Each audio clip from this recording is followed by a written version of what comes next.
17 Court Watch now. On Friday, a Kern County court jury found Wendy Howard not guilty of murder in the shooting death of her ex-boyfriend who molested her teenage daughter. But the jury said it was hopelessly deadlocked on a voluntary manslaughter charge.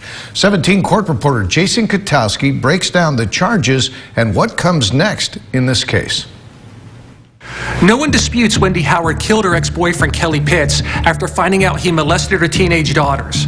But there remains disagreement on whether her actions were a crime or self-defense. Last week, a jury acquitted Howard of murder but deadlocked on a charge of voluntary manslaughter. In all, the jury voted on 4 charges. With the first-degree murder charge, the jury had to determine whether Howard acted with premeditation and malice aforethought, essentially the intent to kill, when she shot Pitts on June 5th, 2019. The jury found her not guilty of this charge, meaning they did not believe she made a decision to kill Pitts when she walked outside her Tehachapi home and met him in her driveway. After acquitting her of first-degree murder, the jury then began considering lesser-included offenses. First, they deliberated on the charge of second-degree murder, which does not require premeditation, but does require malice aforethought, again, the intent to kill. The jury found Howard not guilty and moved on to voluntary manslaughter. With that charge, the jury voted on 2 theories: imperfect self-defense and heat of passion.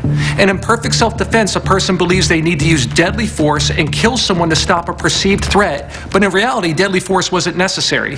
The jury found Howard not guilty under that theory, but jurors deadlocked 7-5 on the heat of passion theory, meaning 7 jurors believed she unlawfully killed Pitts after being provoked to an uncontrollable rage. Howard could be retried under that theory.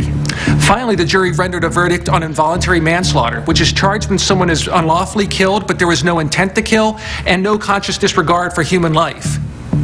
If the jury had convicted Howard of involuntary manslaughter, it would have been under a scenario such as she was waving the gun around and it went off accidentally, killing Pitts.